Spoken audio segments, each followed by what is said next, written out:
Welcome to the Library Love Fest podcast. I'm Virginia Stanley. I'm Lainey Mays. We are the library marketing team at HarperCollins Publishers. Join us every week as we present buzzworthy books through author interviews, conversations with editors, and expert opinions from librarians like you. Enjoy the show. Book Buzz, HarperCollins Book Buzz.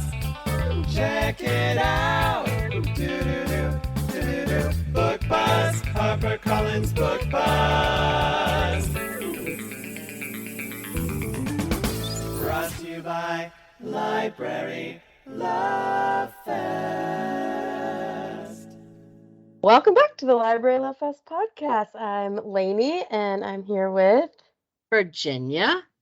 We are 2/3 of the library marketing team at HarperCollins, and we're here to do one of our favorite episodes that we get to do, our Library Reads podcast episode. Yay! It's so much fun. It really is. I'm very grateful that so far, for I don't know how many months now, we've actually had a need to record this podcast because we've had authors make the list.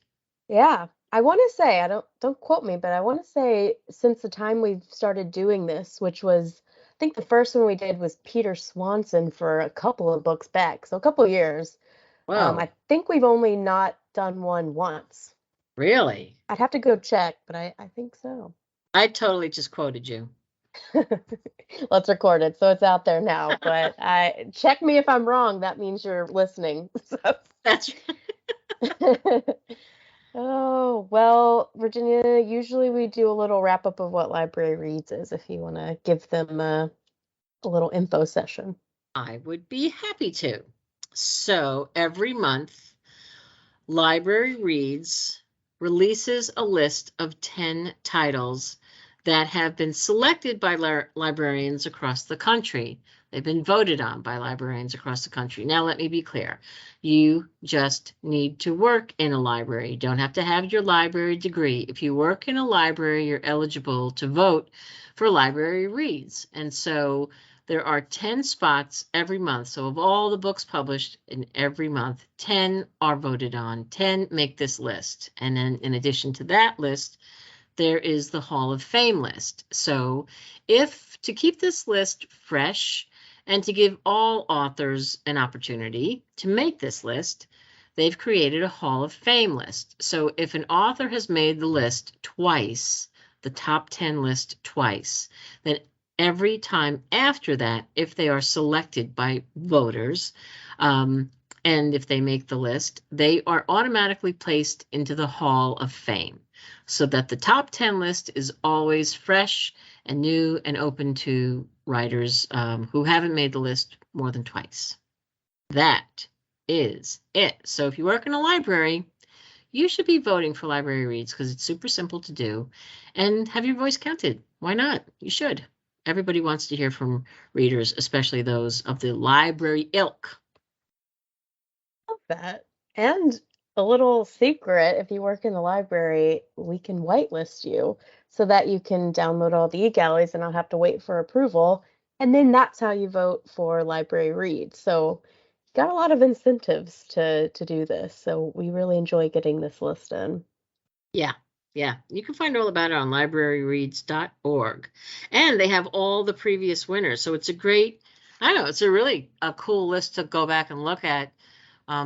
If you want a curated list of books that have been voted on by people that are smart, good readers, and it's all across the board, go to libraryreads.org and you can check out all the previous lists there.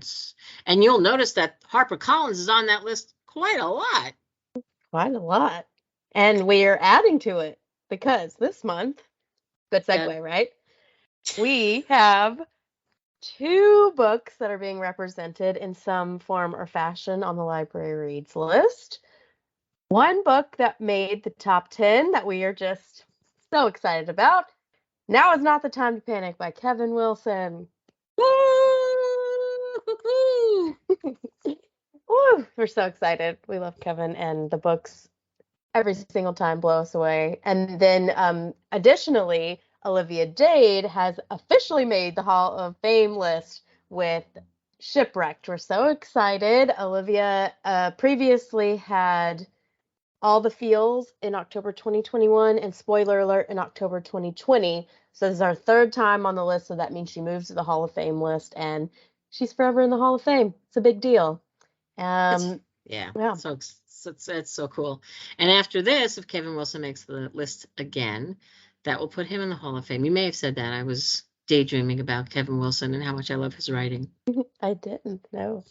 Yeah, so he made it for Nothing to See Here in October 2019. And both of them are such unique stories. He's a very unique storyteller. They're certainly not cookie cutter, I'll tell you that.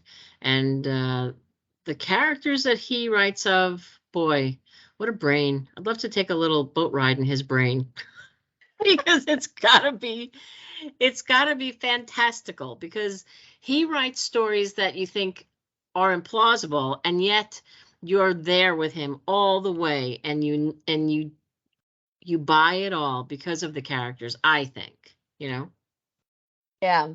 Yeah, there's a great article I just read about Elizabeth McCracken's the hero of this book, which we had, funnily enough, we had Kevin and Elizabeth on an event for Day of Dialogue in the past, but it was talking about aboutness. So everything they say is like, this book is about, this book is about, this book is about. And so they were breaking down like the quadrant that they feel of aboutness. And I think one of them was very like, you understand it, but it has that weird element to like, is it true? But it doesn't take you out at all. Like it was a really interesting read, and I can link to it here. But that's the same thing. Like there's always this phantasmical element a little where you're just like, but it doesn't bring you out of the story at all for Kevin. At all. Yeah. And that just illustrates the gift of the storyteller, because in one, I don't know, in one person's hand, they might not be able to pull it off, but with Kevin Wilson, time after time after time, he does. I want to get like something, we need a bumper sticker for everything we say on this show, but I love Take a Boat Ride in His Mind. Why not? I love it. Oh, I know. So we usually show audios. We have a lovely message from Olivia, who is just grateful to librarians for choosing this book, and she sends so many thanks and appreciation. And then we have a clip from Kevin. This is Kevin Wilson, the author of the novel Now Is Not the Time to Panic.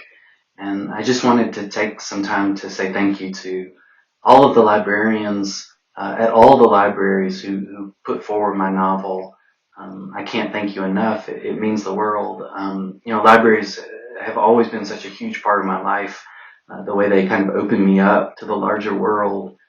And, you write a book in isolation and you send it out into, the open air, and you don't know what will happen. And for that kind of transformative process, you need help. You need other people that spread that story to the people who will receive it and need it. And I always think of libraries as the kind of ability to take that signal and find a receiver. So I can't thank you enough. Oh, God, is he so sweet? Thoughtful, gentle man. He really is. He's lovely. Yeah, we're lucky, Lainey. We're so lucky that we get to cross paths with people like Kevin and Olivia Dade, and it's just so many wonderful people that we've worked with, and they're special, they're unique, and they touch a lot of lives with their words and their stories. It's really wonderful. Yeah, I think that's a perfect way to say it. It's very grateful comes to my mind a lot working with a lot of our authors. Yeah, it's special because the book itself can be, it's its own thing. It's the bubble of like how, you write and how you get the book published and all of these things. But to have that other element on there that like they're just people who are so humble and so appreciative and just want to get that story out into the world. It's special. Yeah. And you're special, Lainey. You're special. I take a boat ride in your mind anytime. Hop on board. All aboard. SS Crazy. Mm. And librarians, you're the most special. We love you. It's a love fest here. Well, hope we come back next month with another recording of authors expressing their thanks and gratitude to librarians for voting for them. Votes due November 1. Yes, you have a new round of reading. And, if you are ever thinking, what should I read next? Or, I'd like to know the library reads list from each publisher. Well, guess what? We have a newsletter, and it comes out right when all of that stuff comes out. You'll know exactly which HarperCollins authors made the list in our newsletter, but you'll also get a newsletter every month with reading recommendations and things we've handpicked that we think would be great for library reads. So sign up for that at librarylovefest.com. LibraryLoveFest.com. Run, don't walk. Run. See ya, hopefully, next time. Bye. Bye. Thank you for listening to the Library Love Fest podcast. For more information on this week's episode, go to librarylovefest.com. Enjoying the show? We would love to hear what you think. Find us on Facebook and Twitter at Library Love Fest and on Instagram at Harper Library. Be sure to rate and review us on Apple Podcasts and share the show with a friend. See you next week.